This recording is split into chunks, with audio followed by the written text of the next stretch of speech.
여러분들의 심령과 가정과 직장과 일터 위에 올 한 해 주님의 크신 은혜가 넘쳐나기를 주님의 이름으로 간절히 소원합니다. 우리 예수님을 믿는 믿음의 사람들은 여러분 세상 사람들과 구별되고 또 세상이 추구하는 삶과는 다른 방향의 삶을 우리가 살아가야 합니다. 세상의 삶은 어떤 집에 살고 때로는 어떤 차를 타고 때로는 어떤 명품을 소유하며 살아가느냐라는 결과에 초점을 맞추지만 그리스도인은 어떻게 살아가느냐라는 과정에 초점을 맞추며 살아가야 합니다. 요즘 여러분 예전과는 확연하게 다른 날씨들을 우리가 느끼며 살아갑니다. 우리나라는 봄, 여름, 가을, 겨울이라는 사계절이 뚜렷한 날씨를 우리는 느끼며 살아왔습니다. 그런 날씨와는 다르게 봄과 여름의 경계, 또 가을과 겨울의 경계가 모호해진 것을 우리가 느끼게 돼요. 여러분, 바람이 불어오게 되면 바람이 어떤 방향에서 불어오느냐에 따라서 바람에 실려오는 내용물이 다릅니다. 꽃밭에서부터 바람이 불어오면 꽃내음을 싣고 옵니다. 퇴비를 뿌린 밭에서 바람이 불어오면 머리가 아플 정도의 고약한 냄새를 싣고 가요. 북서풍이 불면요, 미세먼지와 또한 황사를 싣고 옵니다. 이렇게 어떤 방향에서 어떤 바람이 불어오느냐에 따라 그에 따른 상황의 대처와 환경이 우리가 달라지게 된다라는 거예요. 우리의 인생도 마찬가지입니다. 우리의 인생에 어떤 바람이 불어오냐에 따라서 우리의 삶의 처지와 환경이 확연하게 달라지게 된다라는 겁니다. 그래서 그리스도인이 어떻게 사느냐에 초점을 맞추며 살아갈 때 그 삶에 어떤 바람이 불어오느냐에 따라서 그 삶의 처지와 환경이 달라진다라는 거예요. 그래서 우리 매일매일의 삶에 악취가 가득한 나쁜 바람이 불어오는 것이 아니라 깨끗하고 기분 좋게 만드는 아름다운 바람이 불어와야 합니다. 그렇게 될 때 우리의 삶이 지금보다 더 복되고 또 때로는 우리가 서 있는 위치와 처지 그리고 상황들이 보다 더 잘 되는 아름다운 축복의 역사가 나타나게 될 줄로 믿습니다.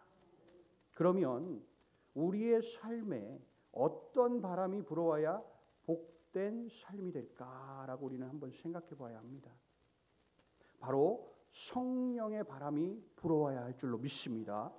우리 그리스도인들은 삶이 기쁘고 행복하며 성숙해지려면 여러분 성령의 바람이 불어와야 합니다. 성령의 바람이 불어올 때 우리가 넘지 못했던 한계를 뛰어넘는 놀라운 일들이 우리의 삶에 나타나게 된다라는 것입니다.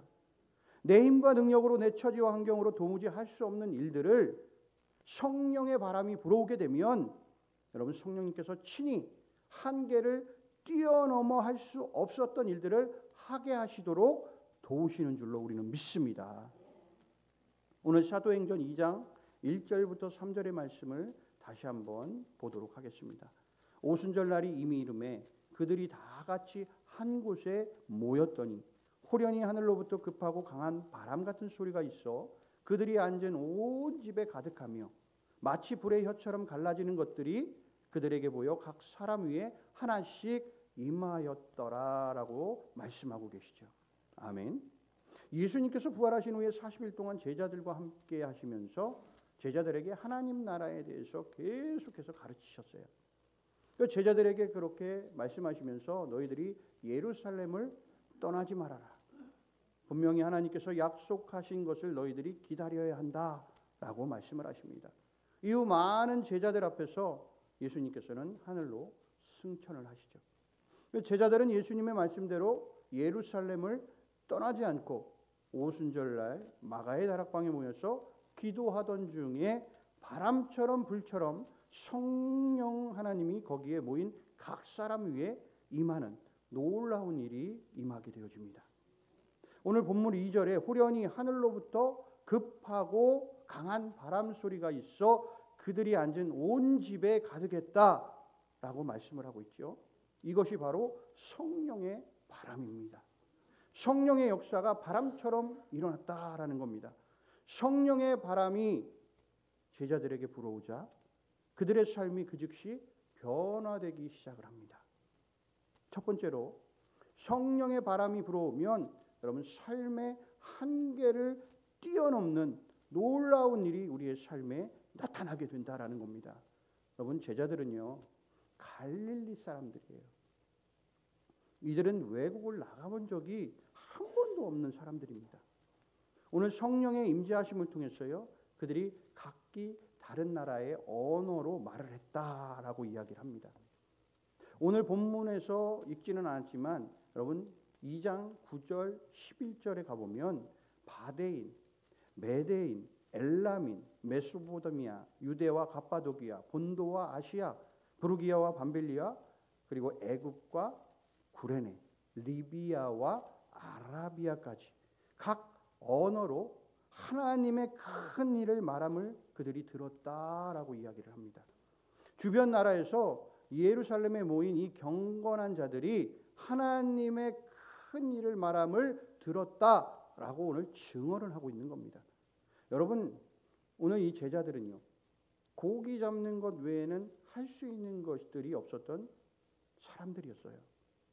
그런데 그들에게 성령의 바람이 불어오니 그들의 능력의 한계를 뛰어넘는 하나님의 놀라운 역사하심이 그들에게 나타났다라는 것입니다. 그런데 성령의 바람이 불어올 때에 오늘 5절 말씀을 보면 경건한 유대인들은 놀라운 기적의 광경을 눈앞에서 보면서도 성령의 역사하심을 믿지 못하고 있는 모습들을 우리는 보게 돼요. 그들은 성령의 역사하심을 세술에 취했다라고 하면서 그들을 조롱하기도 합니다. 여러분 지금의 상황도 사실 크게 다르지 않습니다. 우리 가운데도 성령의 바람이 불어올 때 그 가운데 꼭 여러분 인본주의의 바람도 함께 불어온다라는 거예요. 자기 생각으로 판단하고 자기 기준으로 평가하고 자기의 이성과 유익으로만 모든 것을 바라보는 인본주의적 사람들이 있다라는 겁니다. 성령 하나님의 역사를 끝까지 부정하고 하나님 나라의 확장과 복음 전파를 방해하는 그런 삶을 살아가는 사람들이 너무 많이 있다라는 거예요. 사랑하는 성도 여러분, 우리도 이 두 가지 갈림길에 서 있게 됩니다. 내 가정과 우리 교회가 어떤 바람을 맞이하느냐에 따라서 때로는 고약한 악취가 나는 바람을 맞아서 인본주의적 신앙생활, 정치적인 교회 생활을 하는 종교인이 되거나 아니면 여러분 성령의 바람을 맞아서 구속의 주님, 부활의 주님, 그리고 재림의 주님을 기대하는 신본주의 신앙생활을 통해 참 그리스도인들이 되어서 하나님 나라를 견고히 세워나가고 확장하는 일에 쓰임받는 주님의 제자가 될 거라고 믿습니다. 우리 교회와 여러분의 가정과 신앙생활에 여러분 오직 성령의 바람이 불어오기를 주님의 이름으로 간절히 소원합니다. 여러분의 심령과 가정 가운데 여러분 성령의 바람이 불어와서 우리의 힘과 능력으로 할 수 없었던 일들을 여러분 성령님의 역사하심을 통해 우리의 한계를 뛰어넘는 놀라운 일들이 우리 교회와 여러분의 가정에 나타나기를 간절히 소원합니다. 두 번째는 성령의 바람이 불어오면 여러분 부흥의 역사가 일어납니다. 아멘. 여러분 성령 받은 베드로 사도는요 예루살렘에 모였던 이 경건한 유대인들과 또한 예루살렘에 사는 모든 사람에게 세술에 취한 게 아니다.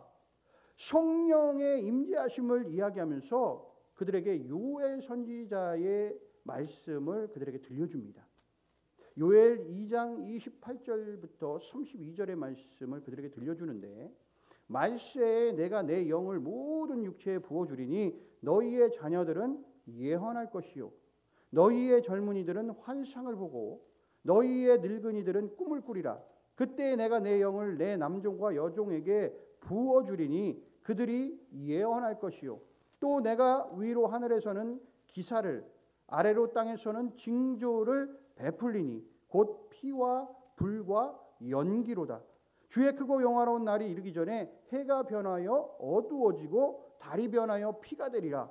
누구든지 주의 이름을 부르는 자는 구원을 받으리라 라고 그들에게 선포합니다. 이 예언의 말씀을 전한 베드로 사도는요, 예수님은 하나님의 아들이시며 여기에 모여있는 당신들이 지금 예수님을 십자가에 못 박아 죽였다. 그러나 예수님은 다시 하나님께서 살리셨고 하나님께서 예수님을 보좌 우편에 앉히시고 부활의 예수님을 믿는 자들에게 약속대로 성령을 선물로 허락해 주셨다라고 베드로가 그들 앞에서 설교를 하는 겁니다. 여러분, 그들이 이 설교를 듣고 난 이후에 마음의 찔림을 받게 됩니다. 그래서 그들은 이야기합니다. 어떻게 하면 우리가 이 아픔에서, 때로는 지 죄책감에서 헤어나올 수 있습니까? 라고 베드로 사도에게 물어봤어요. 베드로 사도가 이렇게 얘기합니다. 너희가 회개하고 각각 예수 그리스도의 이름으로 세례를 받고 죄사함을 받으면 너희도 성령을 선물도 받게 되리라 라고 그가 말씀을 전합니다. 그 말을 받은 사람들은요, 그날 회개합니다. 그리고 예수 그리스도의 이름으로 세례를 받습니다. 그들이 죄사함을 받게 되어지고 그날 세례를 받은 신도의 수가 3,000명이 넘었다라고 말씀하고 있습니다. 또한 47절의 말씀을 가보면 하나님을 찬미하며 또 온 백성에게 칭송을 받으니 주께서 구원받는 사람을 날마다 더하게 하시니라라는 부흥의 역사를 말씀하고 있습니다. 여러분, 초대교회의 부흥의 역사가요, 여러분을 통해서 이 땅에 나타나기를 간절히 소원합니다. 여러분의 심령과 가정과 우리 교회와 이 옥천 지역과 이 나라와 세계 열방 가운데 여러분 성령의 바람이 불어와서 주님을 향한 마음이 더욱더 뜨거워지고 가정이 주님 안에서 하나가 되어지고 교회가 아름답게 든든히 서가고 지역의 많은 주민이 주님의 품으로 돌아오게 되어지고 세계 열방 가운데 하나님의 나라가 더욱 확장되어서 여러분 날마다 영적 대부흥이 일어나기를 주님의 이름으로 소망하며 그렇게 될 줄로 믿습니다. 세 번째는 성령의 바람이 불어오면요, 성도의 아름다운 교제가 있게 됩니다. 사도행전 2장 47절의 말씀을 보면 그들이 사도의 가르침을 받아 서로 교제하고 떡을 떼며 오로지 기도하기를 힘썼다라고 이야기를 해요. 여러분, 성도의 교제는 여러분 말씀 안에서 행해져야 합니다. 단순히 성도의 교제를 여러분 먹고 마시며 그저 세상 이야기를 나누는 것으로 생각해서는 절대 안 돼요. 47절 말씀처럼 사도의 가르침을 받아라는 이 말씀은 여러분 목회자가 전하는 말씀을 마음으로 받아서 자신의 신앙생활에 도움이 되는 사실로 받아들이고 어떻게 그리스도인으로서 행동해야 하는지를 여러분 깨닫게 된다라는 거예요. 때로는 자신의 실수를 깨닫게 하는 말씀이 전해질 때 겸허히 받아들여서 우리가 온전한 그리스도인의 모습으로 서가야 할 줄로 믿습니다. 이렇게 말씀의 가르침을 받은 성도는요, 서로 교제를 나누게 되는데 그 교제가 여러분 세상에서 나누는 그냥 단순히 먹고 마심의 교제가 아니라 주님 안에서 하나님의 영광을 위한 교제가 되어야 된다라는 거예요. 왜냐하면 여러분 그들이 떡을 떼며 오로지 기도하기를 힘썼다라는 이 말씀에서 떡을 뗀다라는 것은요, 성찬의 의미가 거기에 담겨져 있는 거예요. 자, 이것은 나의 죄를 위해 살이 찢기시고 피를 흘리신 날 구원해 주신 그 예수님을 기억한다라는 겁니다. 그러니까 그래서 47절 말씀에 나타나는 그 모습이 사실은 예배의 모습으로 비춰지기도 합니다. 그러나 우리의 일상생활 가운데서 성도의 모임이 있을 때 여러분 그 자리에 주님이 항상 함께 하심을 잊지 말아야 함을 말씀하고 있는 겁니다. 성도의 모임 속에서 여러분 잘 생각해 보십시오. 때로는 목회자를 비판하고 또 성도들을 도마 위에 올려놓고 난도질을 하면 그곳에 여러분 주님이 계시지 않는다라는 거예요. 여러분, 세상의 자리와 별반 다를 것이 없다라는 거예요. 여러분, 그것은 진정한 성도의 교제라 말할 수가 없다라는 겁니다. 왜냐하면 위 말씀에서 서로 교제하고 떡을 떼며 오로지 기도하기를 힘쓰니라라는 이 말씀 사이에 접속사 그리고라는 말이 생략돼 있어요. 이 말은 서로 교제하고 또 떡을 떼며 오로지 기도하기를 힘쓴다라는 말씀이 서로 동격이라는 거예요. 동격. 다시 말씀을 드리면 서로 교제하는 것이 곧 떡을 떼는 것이고 기도하는 것이다라고 말하고 있는 거예요. 그러니까 우리가 서로 성도의 교제를 나누잖아요. 이 성도의 교제를 나눈다라는 것은 곧 뭐냐? 떡을 떼는 것이고 기도를 하는 것이다. 이게 같은 의미라는 겁니다.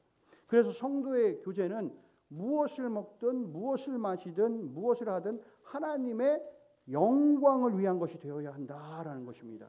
그리고 그 자리에 항상 주님이 함께 하셔야 된다라는 거예요. 그래서 모임 가운데 어떤 대상이 도마 위에 올라오면 여러분 그 대상을 비판하고 때로는 정죄하는 것이 아니라 여러분 그 대상을 위해 뭐하라? 기도할 수 있는 아름다운 성도의 교제를 우리가 만들어가야 된다라는 것입니다. 결국에 성령의 바람이 불어오면 여러분 말씀을 마음으로 받아서 어떤 자리에서든지 그 자리에 주님이 함께 하시고 주님의 영광을 위해 온전하고 성숙한 성도의 교제가 이루어지게 된다라는 것입니다. 여러분 이러한 아름다운 교제를 나눌 수 있는 주님의 귀한 백성들이 되기를 주님의 이름으로 간절히 축원합니다. 네 번째는 성령의 바람이 불어오면 여러분 이기적인 신앙이요 이타적인 신앙으로 변화된다라는 거예요. 이기적인 신앙에서 이타적인 신앙으로 변화된다라는 것은 그의 마음에 하나님의 사랑이 여러분 뿌리를 내렸다라는 말과도 같습니다. 사랑이 없이는 여러분 이타적인 신앙이 될 수가 없어요. 사도행전 2장 44절에서 45절의 말씀을 보면 이와 같은 말씀이 나옵니다. 믿는 사람이 다 함께 있어 모든 물건을 서로 통용하고 또 재산과 소유를 팔아 각 사람의 필요를 따라 나눠 주었다라는 말씀이 나와요. 여러분 믿는 사람이 다 함께 있다라는 이 말씀은 여러분 글자 그대로 해석하게 되면 여러분 가정을 버리고 또 늘 교회에만 모여 있는 것 아닌가라는 생각을 우리가 할 수 있습니다. 그러나 그런 의미가 아니에요. 그들이 전에는 구약의 율법과 규례를 준수하기 위해서 예루살렘에 늘 모였어요. 그러나 이제는 예수 그리스도를 향한 믿음으로 우리는 함께 이 자리에 모이게 된 겁니다. 예수 그리스도를 믿는 믿음으로 그들은 하나의 몸으로 뭐했다? 결속되었다라는 거예요. 이것은 영적 백성으로서 참된 교제를 이야기하는 것입니다. 구약 시대의 하나님과의 언약은 하나님과 이스라엘 백성과의 영적인 결속을 의미합니다. 이제 예수 그리스도를 통한 신약의 공동체도요. 하나님과 이스라엘의 이 영적 결속인 언약에 기초를 해서 예수 그리스도 안에서 하나님과 결속이 될 뿐만이 아니라 공동체에 속한 각 개인 간의 영적인 결속이 이루어졌다는 것을 의미하는 거예요. 그러니까 이걸 쉽게 얘기하면 이런 거예요. 우리가 이 교회를 주님의 피값으로 세우셨어요. 그래서 이 교회의 주인은 누구십니까? 바로 예수 그리스도예요. 예수 그리스도가 이 교회의 머리가 되신다는 겁니다. 머리가 되신다. 그리고 우리는 그의 지체가 되었다라는 거예요. 지체. 때로는 팔과 같은 일을 내가 감당하기도 하고 어떤 누구는 눈의 그런 일을 감당하기도 하고 다리의 역할을 감당하기도 그러니까 하나의 각각의 지체가 되어서 한 몸이 되었다라고 이야기를 하는 거예요. 이것이 믿는 사람들이 다 함께 있다라는 것을 이야기하고 있는 겁니다. 그래서 예수 그리스도 안에서 영적 결속이 이루어졌다는 것을 의미하는 것입니다. 자, 이렇게 영적인 결속이 이루어지다 보니 그들이 하나님의 사랑을 깨닫게 되고 이타적인 신앙으로 뭐예요? 변화되었다라는 겁니다. 자, 모든 물건을 자발적으로 필요에 따라 서로 통용했다. 재산과 소유를 팔아가지고 각 사람의 필요에 따라 나눠주는 그 하나님의 나라가 임한 모습이 여러분 고스란히 초대교회에 그대로 나타났다라는 것입니다. 여러분 성령의 바람이 불어오면 사랑이 싹트고 모든 소유가 내 것이 아닌 하나님께서 내게 주신 것이기에 철저하게 그것을 흘려보내는 삶을 살아가게 될 줄로 우리는 믿습니다. 주님이 주신 것을 여러분 흘려보낼 때요, 그 빈자리가 여러분 그대로 고스란히 남게 되느냐? 그렇지 않아요. 여러분 내가 하나님께서 주신 그것을 흘려보내면 그 자리가 비어지지 않습니다. 다시금 하나님께서 더 좋은 것으로 많은 것으로 그 자리를 채우시고 넘치게 하시는 하나님의 은혜의 역사가 여러분 나타나게 될 줄로 믿습니다. 이러한 믿음으로 우리가 살아가야 된다라는 거예요. 이것이 성령의 바람이 불어올 때 가능하다라는 것입니다. 다섯 번째는 여러분 성령의 바람이 불어오면 세상으로부터 뭐예요? 칭송을 받게 됩니다. 사도행전 2장 47절의 말씀은 온 백성으로부터 칭송을 받았다라는 말씀을 우리가 다르게 표현해 보면 온전한 그리스도인이 되었다. 그리고 하나님이 찾으시는 예배자가 되었다라는 말로 표현해도 무방을 해요.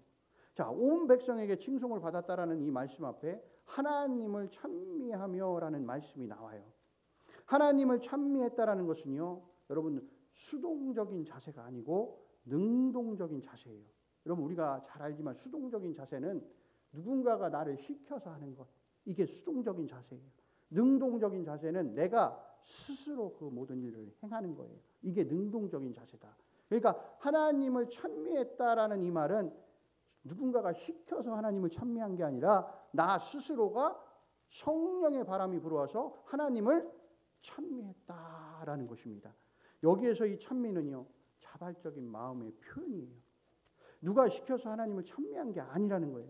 성령의 바람이 불어오니까 여러분 마음에 우러나오는 그 자발적인 마음으로 하나님을 찬미하는 것이고, 그리고 영과 진리로 예배를 드렸다라는 것입니다. 여러분 하나님을 찬미하며 다음에 또라는 접속사가 나와요. 또. 여러분 여기서 또는 어떤 사태, 어떤 행동이 거듭해서 나올 때 사용하는 접속사예요. 그러니까 마음에서 우러나오는 영과 진리로 드리는 예배를 통해 온전한 그리스도인이 되니까 세상에 살아가는 삶도 영적일 뿐만이 아니라 우리가 윤리적으로도 탁월한 삶을 살아가게 된다라는 거예요. 자, 어렵습니까? 쉽게 설명을 하면 성령의 바람이 불어와요. 성령의 바람이 불어와. 그래서 내가 성령 충만해. 오늘 예배드리는 가운데 하나님이 우리 가운데 임재하셔가지고 우리가 성령 충만한 사람이 된다면, 영과 진리로 예배를 드리는 사람이 되면 또 어떻게 되냐? 세상에 살아가는 삶도 영적인 삶을 살아간다는 거예요. 윤리적인 그런 선한 삶을 살아가게 된다라는 거예요. 그러니까 결국에는 그러한 삶을 살아가게 되니 결국 세상으로부터 칭송받는 삶을 받게 된다라는 것을 우리에게 이야기하는 겁니다. 여러분 그렇기 때문에 우리는 이 시간 성령의 바람이 우리에게 불어와야 할 줄로 믿습니다. 성령 충만하게 되어질 때에 영적으로 하나님께 우리가 예배 드릴 때에 여러분 진정한 예배자가 됨을 통해서 우리가 세상으로 나아가 그곳에서도 진정한 예배자로 영적인 삶을, 선한 영향력을, 빛과 소금의 사명을 감당하는 귀한 믿음의 자녀로 살아갈 수 있게 된다. 그렇게 되면 그 다음에 어떻게 되느냐? 세상이 우리를 바라보면서 칭찬하고 칭송하게 된다라는 것을 오늘 말씀을 통해서 이야기하는 것입니다. 자, 여러분 그렇게 되면 그뿐만이겠습니까? 하나님이 가장 바라시는 영혼 구원이 주님께서 구원받는 사람을 날마다 더하게 하시는 부흥이 여러분 나로부터 시작되는 성령의 역사를 경험하게 될 줄로 믿습니다. 여러분 그러한 삶을 살아보십시오. 우리가 나가서 예수 믿으십시오. 예수 믿고 구원받으십시오.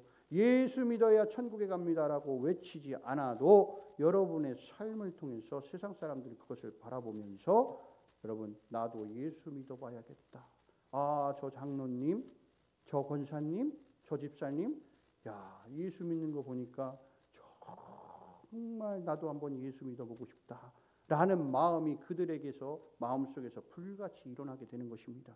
그렇게 될 때 하나님은 그들의 마음을 움직이시고 하나님의 믿음의 사람을 우리 교회로 보내주시는 귀한 역사, 우리 교회뿐만이 아니라 어떤 교회든지 그것을 하나님께서 보내시고 그들도 구원의 자리에 동참하게 되는 놀라운 하나님의 역사가 나타나게 될 줄로 믿습니다.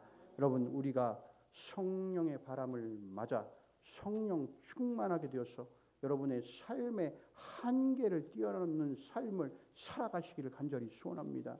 여러분, 우리의 삶의 한계를 뛰어넘는 일들이 뭐가 있겠냐고요. 때로는 여러분 내 아픔, 질병 이런 것으로 고통받을 때 세상의 것으로 아무리 치료해봤자 안 될 그때가 있어요. 그때 하나님께서 그 질병을 치유하시는 놀라운 역사가 나타나게 된다라는 겁니다. 이러한 한계를 뛰어넘게 하신다라는 거예요. 언제? 성령의 바람이 불어오면, 성령이 충만하게 되면 그와 같은 일들이 우리의 삶에 나타나게 된다라는 것입니다. 그뿐만입니까? 우리 가정과 교회와 이 지역이 영적으로 부흥을 이루게 될 것이고, 여러분들 아름다운 성도의 교제가 날마다 이루어지고, 이타적인 신앙을 통해서 여러분들이 자신의 것을 서로 나누며 사랑을 전하게 되어지고, 여러분 예배자로 온전히 서서 많은 세상의 사람들이 우리를 바라보고 칭찬하고 칭송받는 그리스도인이 되기를 주님의 이름으로 간절히 소원합니다. 이와 같은 역사의 주인공이 되기를 여러분 주님의 이름으로 이 시간 간절히 축원합니다. 기도하겠습니다.